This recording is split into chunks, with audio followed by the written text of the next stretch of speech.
Okay, so now we want to look at the simulation and compare it with trying to use a normal distribution instead, so that we can get rid of these 33,000 ones and zeros we needed to make this happen. That was a lot of work. Not near as much as if we didn't have a spreadsheet, but we're going to go with the normal distribution and compare. That's how we're going to start, is just compare those distributions. And so I'm going to make a new sheet. Now, if you look down here closely in the video, you'll see, wow, there are a bunch of sheets down there. I've done a bunch of stuff. So here I've actually done all this stuff we're going to do, but and might have to jump back to it if I need to, but I wanted to kind of just go through, and so what I did is I started a new sheet, and on that new sheet, you know, I did something similar to here, where, you know, I had some things up in the top and so forth. So you see, you know, I didn't start things until lower down, so that's what I'll do. And so we'll need the center of the bins, okay, because with the normal distribution, it's actually going to be a histogram, and so I want the center, which is where I'm going to center the histogram over. So center of bins, and that's going to be just like what we've had before in the simulation. There's still 0, 1, and so forth, and I can grab this, drag it down, and get 33. There we go. So there's 33, and again, they get kind of hard to see when they're pushed up against the line like that. For now, I'm just going to center that column so I can see it better. Now, we're going to have the center of each bin. We need the left and right hand side. Left side, and I don't remember if I said left side of bin or, you know, what, but doesn't really matter right at this moment. We're looking at, you know, how we get this done. And so I need the left side and the right side, and again, I'll for now center these columns. And so what I want to do is, if 0 is the center, 1's the center, 2's the center, then I want to go every half for each side. So I'd like to go from minus 0.5 to 0.5 for 0. And the way I'll do that is the left side, I'll do a formula, and I'll just say, oh, take this number, whatever it is, for the left side, and subtract 0.5. And there's my negative 0.5. And in this case, take whatever this number is and add 0.5. 0.5. Now, you don't really have to do this. You could do it all with the center and put it all in a bigger formula, but it just gets messy and all that, and so I think I'll do it this way. So here I highlight these two. I'll do the nice little trick of the right hand side, double click, and it fills it all down, and there we have the left and right hand side intervals for each of our bins from 0 to 33. So we've got that. Now what I need to do is compute my normal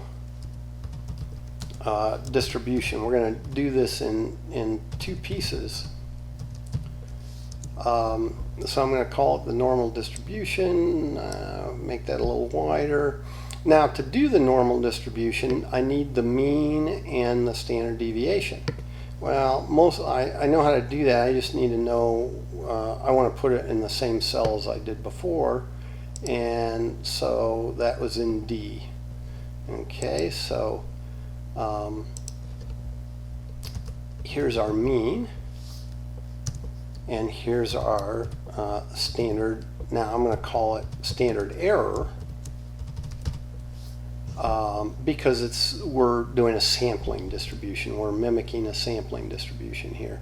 So standard error. Now the mean, I think that's relatively intuitive. So for the mean, we had 33 responses, and our hypothesized distribution, now remember this is the hypothesized sampling distribution, we assume 59% of those 33 should come back showing bias.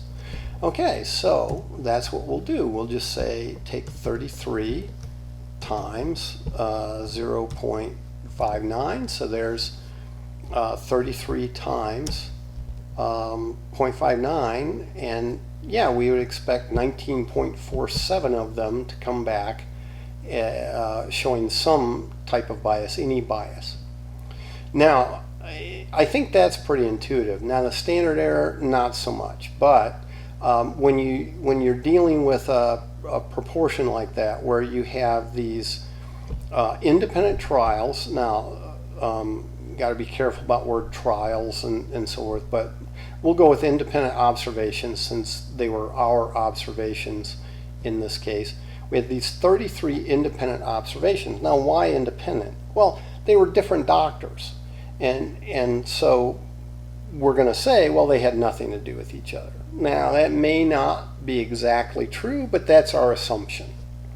And so we're making an assumption there that those 33 doctors who responded didn't have anything to do with each other, other than they were all doctors and they were all African American or black. And so in that case, the mean would be that proportion of things we were looking for. We call those successes, whether they're good or bad. Now, you know, somebody reporting that they experience bias, that's bad, but it's still a statistical success since that's what we were counting, was the number of those. So so that's, you know, we had 59% successes out of 33 of these observations, so 0.59 times the 33, or 33 times 0.59. Standard error for that type of statistical situation, like I say, not so intuitive, I suppose. But what it is it's just the mean times 41%, or 1 minus the probability of success. I'm going to go ahead and put them all in there. So 33, 33, there we go, I'm not sure what was going on, times our 0.59, and then times, and you could either write 0.41 or 1 minus 0.59. I'm going to just go with the 0.41, but all that is 1 minus 0.59. And if I wanted to know what that number was, I could have always gone out in some other cell here and just done 1 minus 0.59 to figure out what that was. But there is my standard error, the square root of that. I hit enter, and so there I have my standard error. Okay, now to do our normal distribution for this interval here from minus 0.5 to 0.5, you should have looked at the chapter so far and seen the normal distribution in the pictures and all that, so I'm not going to go into all that, but we need to take our table answer for 0.5 and subtract from it our table answer for minus 0.5, and the same thing here, table answer for 1.5 minus the table answer for 0.5. And so, okay, to do a table lookup within the spreadsheet, I do this function normDist, open parenthesis, and here it says number. Okay, so my number is that right hand side, so I'll click there, comma, and then the mean, oh, that's right up there. Now that's not going to change, so I better put dollar signs on that thing. at least on the one. Now, you know, I could do it here as well. In my spreadsheet, I have to do that manually. Actually, in Excel, you can use function keys to do that. And then the standard deviation here. And so that is right there. And again, that doesn't change. So I need to put a $ in front of that too. $ in front of the E just for safekeeping. And then I'll use, I can use, say, a 1 here. And now I think I can just leave it off. Actually, let's try to leave it off. Let's just see what happens if I just leave it off. I think I can. Yeah, and it was happy, so that's going to work. Now I wasn't actually finished, right? So there's the right hand side, but now I have to subtract off the same sort of thing for the left hand side. So minus, and you know, I could go up here if I wanted to and just highlight all that. You know, I could retype it again. I can do a copy with a Control C. I can come back down here and do a paste. And the only problem here is I don't want C5, I want B5. If I highlight it and then just come over here and click, it changes. But that's, I needed to change that. And so I can do that and hit enter. And there I get a very small number, basically 0. But that's, yeah, because it's 10 to the negative 12th here is what that's saying. But now if I copy this on down, and so I get all these small numbers. The biggest number I get is somewhere in here, 0.13855. Okay, and those are around the, remember the mean was what, about 19.5, and the two biggest numbers are, you know, right there at 19 and 20. So that looks good. So that's our normal distribution, and so I've filled that in all the way down. And now though, again, those numbers are really small. If I want to compare this to my actual sampling distribution that we did, I need to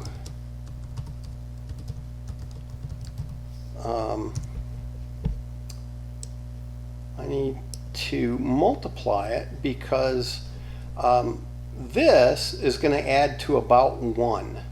Now I could make it probably exactly 1 if I messed with this left hand side in this very first cell and this right hand side in the very last cell, but we don't need to do that. But if you just want to see that, yeah, this should add up to about 1, all I have to do is say sum and come down here and highlight all of it. So 5 to 38 there, hit enter, and notice 0.9999, a lot of 9s. So it's about 1. And the thing is, I need that to add to 1,000, right? Because there were 1,000 observations, or sorry, 1,000 trials done. And so, you know, this, our frequency added up to 1,000. And so what we're going to do here is simply take 1,000 times that number. Hit enter. And then I'm going to copy that one all the way down. Now I can check this sum. All I have to do is, since that's doing the sum of this column down here, I just need to drag it over and it'll do the sum of the next column because there are no $signs. And see, it's 999.99965. You know, it's 1,000, basically 1,000. And so I don't need those there. It makes it hard for me to see, so I'm just going to get rid of them. But there you go. That is our normal approximation. Now, how does it compare to our simulation? Okay, well, to get the simulation, I just need to copy what we had back here on that very first sheet. Right here was our frequency data, and so I'm just going to say equals, and now I can just click here on that sheet 1, click on that first cell, I can hit enter, and it just brings me back here to this sheet, and you see it. Well, I'll double click so you can see it there. It says $sheet1.b4. So it's B4, but it's on sheet 1, and so that's the way spreadsheets will be able to copy things from different sheets. So that's kind of nice. So I have that, and copy those all the way down. Again, probably center so I can see it a little better. And look in here, see this is 138.55, that's 141, this is 138, that's 136, 127, 122, they're pretty close. So I can just sort of inspect this and see that they're pretty close, but it would be nice to probably just see them side by side. And that's pretty simple to do, actually. If I highlight both of those and then insert my chart and do a bar chart, so there's a column there, and I say finish, there they have it, and it's got the legend here, so I know which is which. Now I can see this a little better if I move that legend. I grab it and I just drag it over here. So now I can see this a little better for the same size. Again, I need to add my titles to things. However, the x-axis is wrong. See, it starts at 1 instead of 0, so I do have to do that a little bit. Go to my data ranges, go here to categories, right? Click that, and that's the center of the bins. Go from 0 to 33, like that, and say OK, and that updates it for both of those. And there you go. And that's, I don't have my titles in yet, but that is a very nice, quick way to have both of these right together, and I can see, wow, those are very, very close, right? Those two distributions look pretty much the same. Now the simulation one, every time I update things on the sheet, that's going to change a little bit. This particular picture looks pretty darn fantastic. I mean, wow, look how close those are. This one's a little tall, this one's a little short, that one's a little tall, right? But wow, those are pretty much the same picture. And that is why we can use this normal approximation instead of running those 33,000 cases of ones and zeros to do the same thing.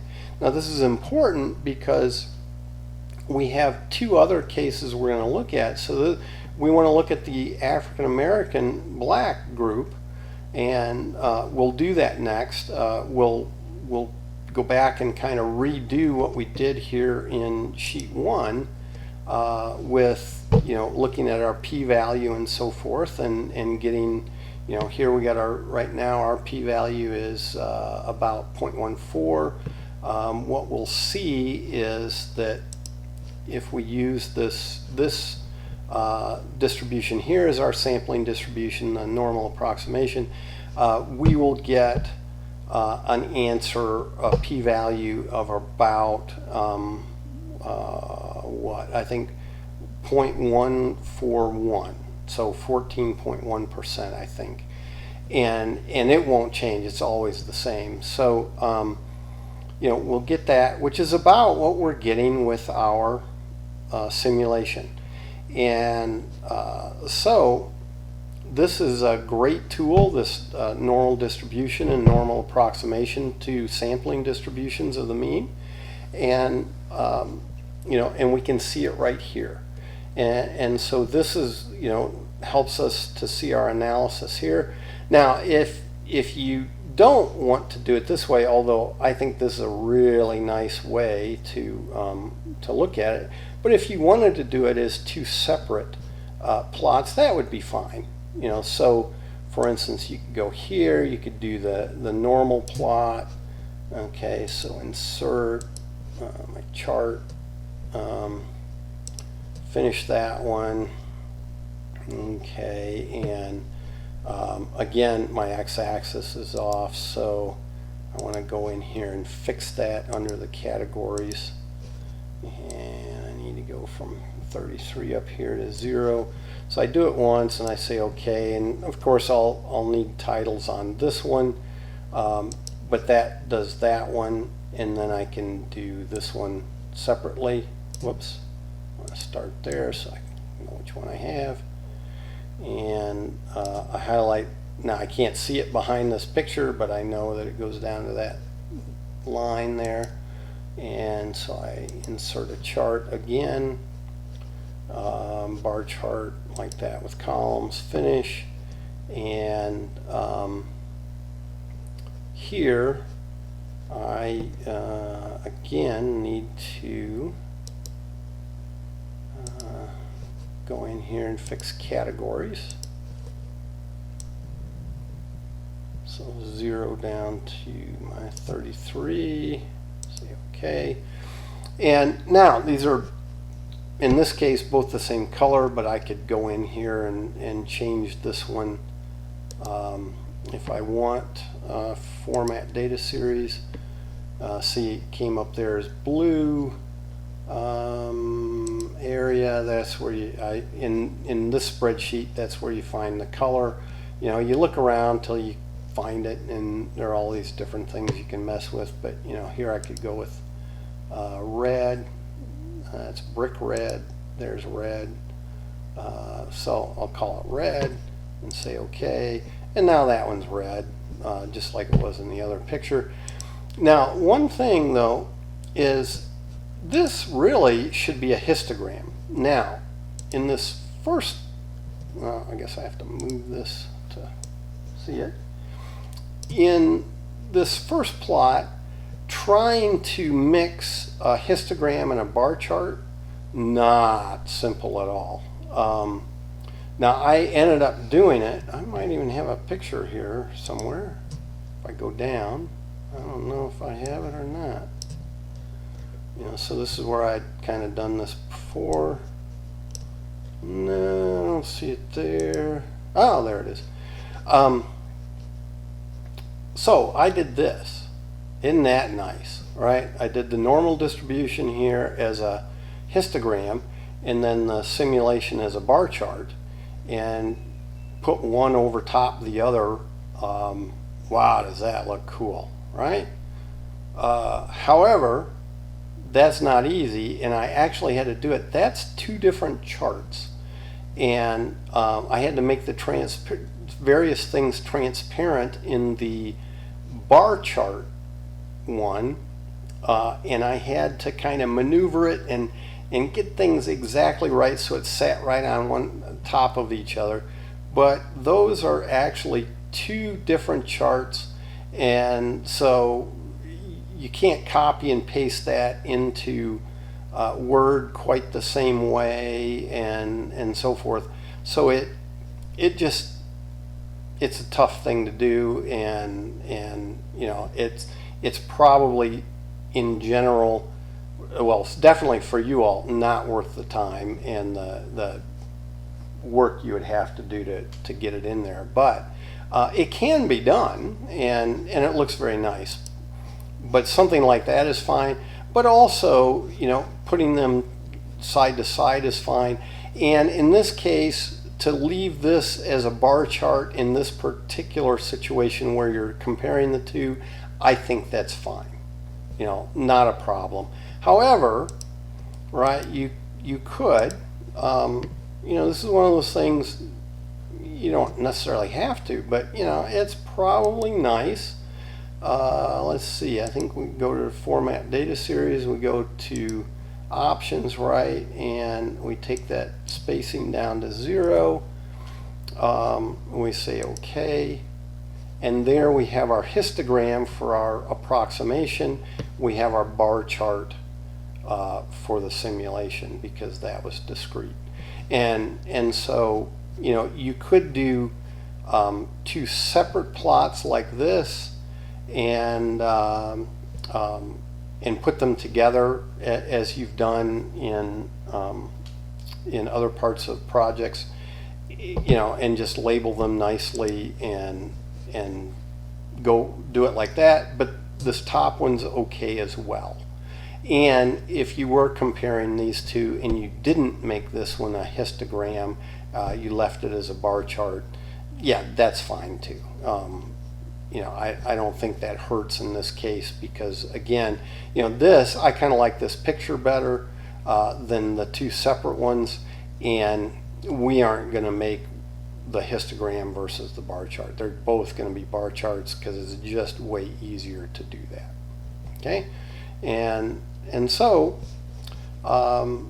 there you go. We've generated a normal approximation. We needed the mean and the standard error up here. We needed those 2 things, and then we just took intervals centered at all our possibilities from 0 to 33, and we just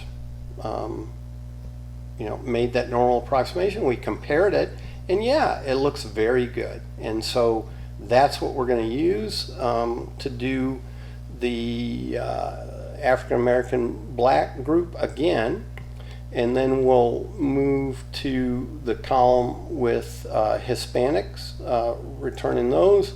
Now those had 49, and we'll see that, and again, well, you know, if we had 49, we would have had you know, more than 50,000, well, 49, well, no, I guess 30, yeah, we'd have 49,000 ones and zeros if we did that. And then we're also going to do the Asian group. And that, I'll have to look it up again, of course, but I think that was like 397. And so to do that group this way, right, we would need 397 columns, 1,000 rows. So 397,000 ones and zeros, as opposed to if we go this way, right, with the African American black group, we needed 34 rows because it's 33 plus the 0. For the Hispanic group, we'll need 50 rows, and for the Asian group, we're going to need 398 rows, I think. And so much preferable over doing a full-out simulation for all of these. All right. So there we've looked at the normal approximation, how we can make it. We see that it's very good, and so I think we're done.